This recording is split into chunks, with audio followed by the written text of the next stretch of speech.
नमस्कार, मैं हूं आपके साथ कविता थपलियाल और आप देख रहे हैं कल की तैयारी। शो की शुरुआत करेंगे इन्फोसिस के नतीजों के साथ। देश की दूसरी सबसे बड़ी आईटी कंपनी इन्फोसिस के दूसरे तिमाही के नतीजे आ गए हैं। इन्फोसिस का नेट प्रॉफिट 11.9% बढ़कर 5,421 करोड़ रुपए रहा है। इसके बारे में तमाम डिटेल्स दे रहे हैं हमारे सहयोगी शरद दुबे। इन्फोसिस की दूसरी तिमाही के नतीजे आए हैं और जो ओवरऑल देखा गया एस्टिमेट से लार्जली इनलाइन आए हैं और जो रेवेन्यू गाइडेंस है मैनेजमेंट ने बढ़ा दिया गया है। और एक कैपिटल एलोकेशन पॉलिसी होती है। हाल ही में जो शेयर बायबैक कंप्लीट हुई थी, अब जो है कंपनी ने 15 रुपये का इंटरिम डिविडेंड दिया है। ये एक बहुत इंपॉर्टेंट डेवलपमेंट है। आंकड़ों के ऊपर चलते हैं तो डॉलर रेवेन्यू में 6% का ग्रोथ देखने मिला है और वो हमारे अनुमान के साथ था। और उसके अलावा नेट प्रॉफिट में 4.5% का जो है इजाफा हुआ, 5,428 करोड़ रुपीस में आया। एबिट में भी एक अच्छी परफॉर्मेंस देखने मिली और मार्जिन्स में जो है एक अच्छी सरप्राइज देखने मिली। अनुमान था कि 22.6% ऑपरेटिंग मार्जिन रहेगा, लेकिन 23.6% जो है कंपनी ने डिलीवर किया। तो क्या सारे फैक्टर्स होंगे उस पर हम लोग फोकस करते हैं इन्फोसिस के नतीजे पे। लेकिन उसके पहले जो है FY22 गाइडेंस है, उस पर जो है मैनेजमेंट ने जो अर्लियर 14 से 16% का था, अब उसको बढ़ा के उन्होंने कर दिया है 16.5 to 17.5%। हालांकि जो एज एक्सपेक्टेड था, जो एबिट मार्जिन गाइडेंस है वो 22 से 24% पे ही रखा है। ना कोई बढ़त हुई है ना कोई घट हुई है, वो इन लाइन विद एस्टिमेट्स देखने को मिला था। रेवेन्यू ग्रोथ हुई है, आपकी अच्छी डील्स हुई है। उसके अलावा क्लाउड सर्विसेज पे भी जो है कंपनी की अच्छी फोकस रही है। मार्जिन्स में सरप्राइज हुई है क्योंकि ऑपरेटिंग लिवरेज की जो बेनिफिट्स है वो किक इन किए हैं और वो ऑफसेट कर दिए आपके वेज हाइक्स पे जो कंपनी ने लिए थे इस साल। उसके अलावा ऑलमोस्ट $2.15 बिलियन का जो है डील साइनिंग्स हुई है और 15 नए क्लाइंट एडिशंस हुए हैं। कंपनी के जो हायरिंग के ऊपर बात कर लेते हैं, एट्रिशन लेवल्स पे बढ़ोतरी हो गई है, 13.9% से बढ़ के 20% हो चुकी है क्वार्टर ऑन क्वार्टर बेसिस पे। तो ये एक जो है अलार्मिंग चीज़ है और मैनेजमेंट की कमेंट्री में एक्सपेक्टेशंस होगी कि ओवरऑल जो ये एट्रिशन लेवल्स जो है कम हो फ्यूचर में, जैसे जैसे मार्केट्स नॉर्मलाइज हो। कंपनी हायर करने वाली एक्सपेक्टेशंस है ऑलमोस्ट 45,000 नए कॉलेज स्टूडेंट्स को। और ओवरऑल देखा जाए तो ऑल इन ऑल जो है ग्रोथ है ब्रॉड बेस्ड रही है और हर सेगमेंट्स में जो है इन्फोसिस के नतीजे आए हैं। और ओवरऑल जो कह सकते हैं फाइनली कि इन्फोसिस ने जो है अपनी कैपिटल एलोकेशन में बदलाव लाया और अब डिविडेंड देना शुरू कर रही है कंपनी। और उसके अलावा मार्जिन्स में एक हल्की पॉजिटिव सरप्राइज देखने मिली। शुक्रिया तमाम नतीजों का विश्लेषण हमें करके देने के लिए। और दूसरी ओर हमने देखा कि विप्रो के भी नतीजे आए हैं और दूसरी तिमाही में कंपनी का जो मुनाफा है वो 3232 करोड़ रुपए से घटा है और 2930 करोड़ रुपए पर यह आंकड़ा आकर ठहरा है। तमाम हाइलाइट्स दे रही हैं हमारी सहयोगी पूजा त्रिपाठी।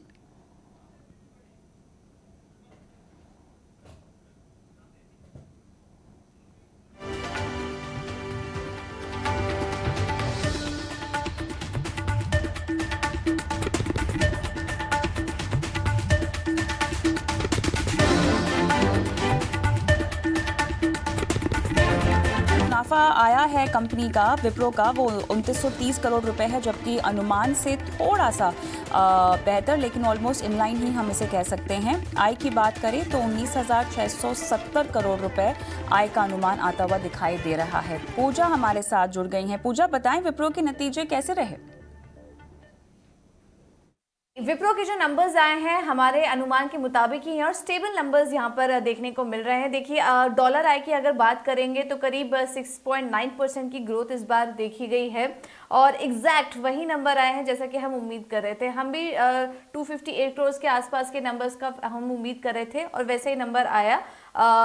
2,580 मिलियन डॉलर के IT revenue, dollar I revenue company ने पोस्ट की है। इसके अलावा ग्रॉस रेवेन्यू में देखेंगे तो वहां पर 7.8% की ग्रोथ हुई।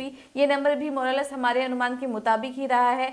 नेट प्रॉफिट हम अनुमान कर रहे थे कि 11% की गिरावट दिखेगी, लेकिन 9% की गिरावट इस बार कंपनी ने दर्ज की है। और एबिट मार्जिन देखिए, बैंग ऑन जो हम उम्मीद कर रहे थे वैसा ही नंबर आए हैं।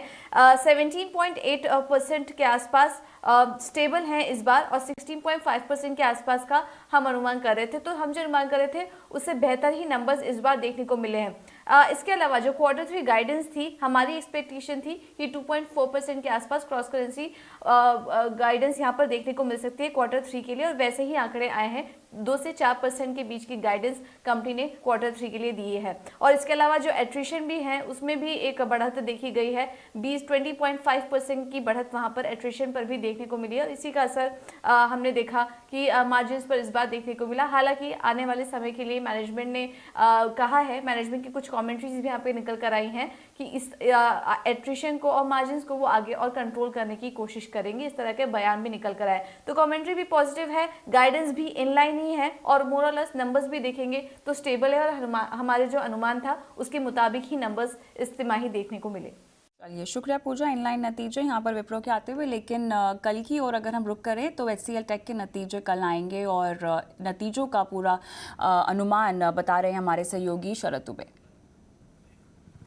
HCL टेक भी आज फोकस में रहेगा और जो डॉलर रेवेन्यू की एक्सपेक्टेशंस की हम लोग बात करें तो ऑलमोस्ट 4.4% ग्रोथ देखने मिलेगा। अच्छे डील्स की रैंप अप हो रही है, लेकिन जो एक अच्छी जो पॉइंट्स देखने मिल रही है वो है कि नेट प्रॉफिट जो है ऑलमोस्ट फ्लैट रहने वाला है और मार्जिन्स भी फ्लैट रहने वाले हैं। तो ये जो है एक अच्छी नई डेवलपमेंट है और मार्जिन्स में ऑलमोस्ट 19.6% जो लास्ट क्वार्टर में था और अभी भी जो है उसी जो आंकड़े के लगभग जो एक्सपेक्टेशंस है मार्जिन्स की। लेकिन मोस्टली हम लोग कह रहे थे कि आईटी स्टॉक्स में जो है मार्जिन प्रेशर पड़ सकते हैं वेज हाइक्स के, लेकिन इस कंपनी में जो है थोड़ी सी ऑफसेटिंग जो है ऑपरेटिंग लिवरेजेस भी किक इन करती है।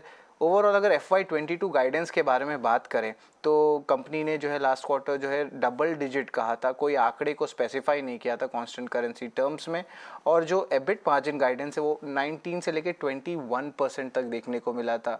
अभी क्या एक्सपेक्टेशन है FY22 का गाइडेंस का, वो जो एनालिस्ट है वो कह रहे हैं कि ऑलमोस्ट आपके 12% से ज़्यादा कांस्टेंट करेंसी लेवल्स पे जो है ग्रोथ देखने मिल सकती है। लेकिन जो एबिट मार्जिन की गाइडेंस है उसमें कोई बदलाव होने की कोई एक्सपेक्टेशंस नहीं है एनालिस्ट्स की।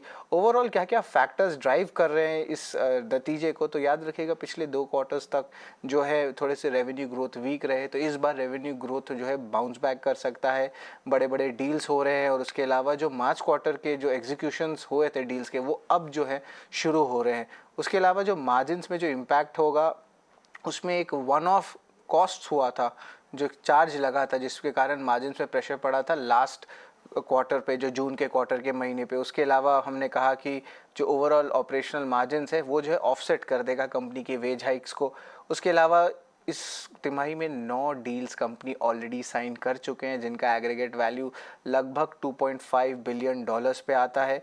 अगर हम बात करें कि उनकी सेगमेंट्स में कौन से में सेगमेंट्स में क्या ग्रोथ होगी, तो हम एक्सपेक्ट कर सकते हैं कि आईटी सर्विस में 5% ग्रोथ होने की संभावना है ऑलमोस्ट कांस्टेंट करेंसी टर्म्स में, और जो ER&D जो है रिसर्च एंड डेवलपमेंट इंजीनियरिंग का, उसमें लगभग 5.5% का जो है ग्रोथ देखने मिल सकता है।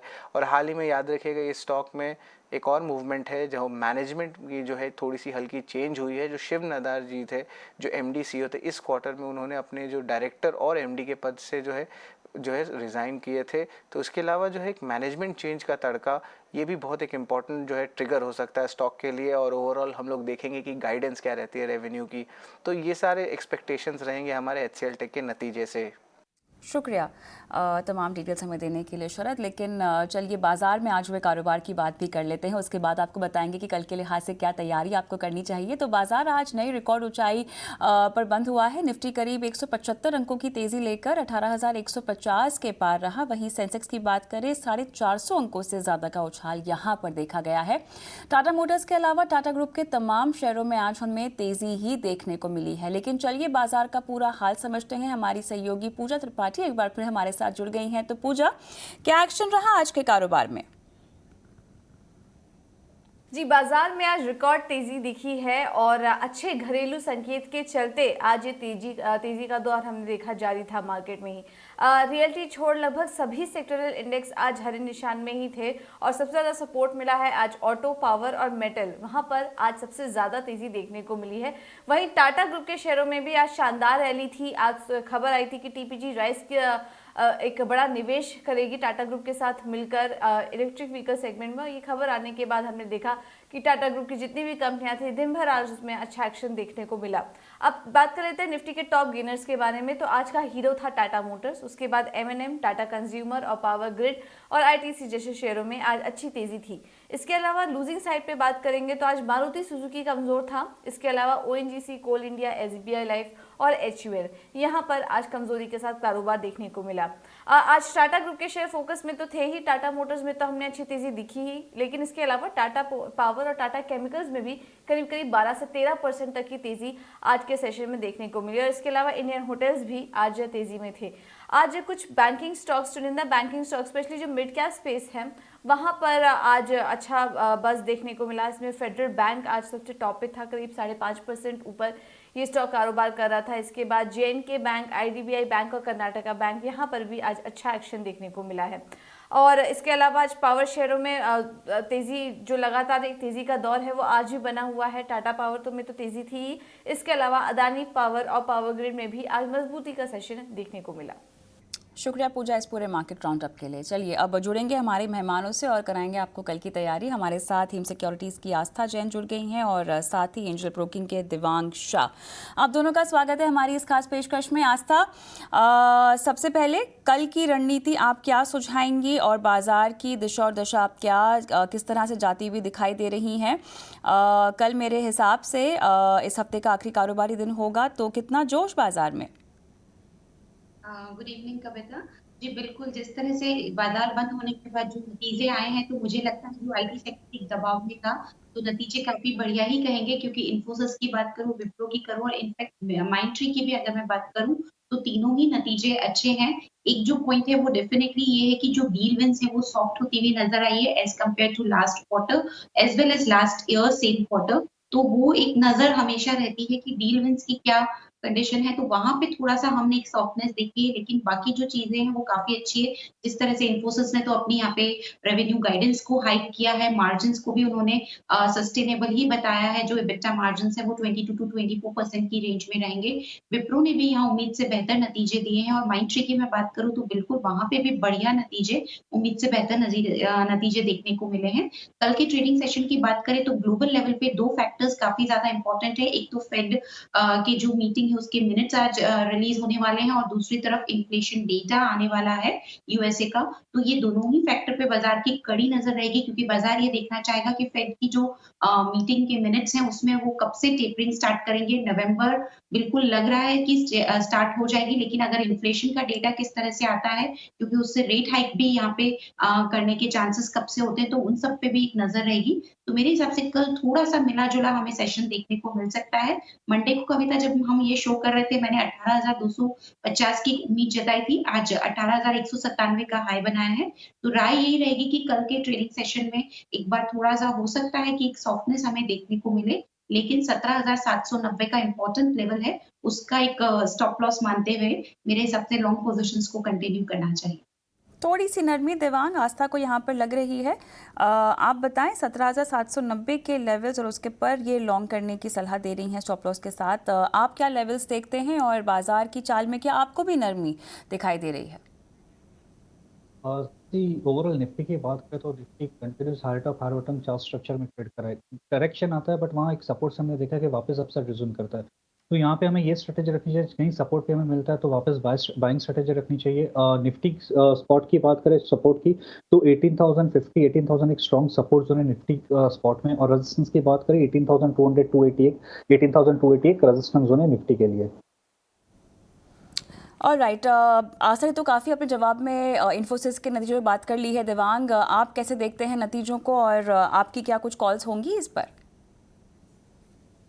इन्फोसिस की बात करें तो ओवरऑल डेली चार्ट में देखते हैं कि ओवरऑल एक साइडवेज ट्रेंड में है काफी ट्रेडिंग डे से। सो ओवरऑल यहाँ पे अगर खरीदने की न्यू पोजीशन बनने के समय एक बार जिनके पास जो ट्रेडर के पास है एक 1680 का एक स्टॉप लॉस रखें इन्फोसिस में। ऑलराइट, विप्रो के नतीजों को आप कैसे देखती हैं आस्था? देखा जाए तो विप्रो के नतीजे यहाँ पे मैं मानती हूँ से बेहतर ही है, क्योंकि बिल्कुल हम मान ही रहे थे कि एक डिक्लाइन आएगा, क्योंकि 2-3 फैक्टर्स थे प्रॉफिट में, क्योंकि कॉस्ट ऑफ एक्विजिशन भी बढ़ने वाली थी और इनफैक्ट इन्होंने कुछ अमोर्टाइजेशन एक्सपेंसेस भी यहाँ पे अकाउंट फॉर किए थे, तो उसकी वजह से एक डिक्लाइन बिल्कुल एक्सपेक्टेड था और उसी के तर्ज पे हमने रिजल्ट्स भी देखे हैं। मेरे हिसाब से गोइंग फॉरवर्ड जिस तरह से इन्फोसिस, विप्रो और माइंडट्री ये तीनों मेरे हिसाब से जो रिजल्ट्स आए हैं तीनों में एक ही चीज हमें देखने को मिली कि बेस फॉर्मेशन तीनों ही स्टॉक्स का हो चुका है। अगर मैं सबसे पहले यहाँ पे विप्रो की बात करूं तो बेस फॉर्मेशन तकरीबन 610-620 के जोन में ऑलरेडी हो चुका है, तो वहां से एक हमें अपसाइड ही देखने को मिलेगा। तो अगेन बाइंग ऑन डिप्स की स्ट्रैटेजी रहेगी विप्रो में, इन्फोसिस में एज वेल एज माइंडट्री, क्योंकि माइंडट्री भी 4100 से लेके 4700 के बीच में हमें काफी टाइम से घूमता हुआ नजर आ रहा है, तो वहां पे 4100 का भी बेस फॉर्मेशन हुआ है। तो ये तीनों स्टॉक्स पे राय है कि अगर डिप्स आते हैं तो खरीदारी करने की बिल्कुल यहाँ पे सलाह रहेगी, क्योंकि लंबे समय में मेरे को ये तीनों स्टॉक्स अच्छा परफॉर्म करते हुए नजर आ रहे हैं, ऐसा लगता है। देवांग, आपकी राय? जैसे कहा कि इन्फोसिस के ऊपर इन्फी का जैसे चार्ट एक साइडवेज ट्रेंड है, बट ओवरऑल देखा जाए तो अभी भी मोमेंटम इतना स्ट्रांग है इन्फोसिस के अंदर। तो यहाँ पे अगर ट्रेडर्स के पास है तो 1680 का एक स्टॉप लॉस मेंटेन करके इन्फोसिस करें। विप्रो का चार्ट हम देखते हैं, डेली चार्ट के ऊपर एक रिवर्सल पैटर्न है विप्रो के अंदर। तो यहाँ पे एक रेजिस्टेंस जोन है अराउंड विप्रो 685 के अराउंड, एक रेजिस्टेंस जोन है विप्रो के अंदर। स्टॉप लॉस यहाँ पे रखना मेंटेन रखना है 655 का। और राइट आस्था, HCL टेक के नतीजों का भी इंतज़ार रहेगा यहाँ पर।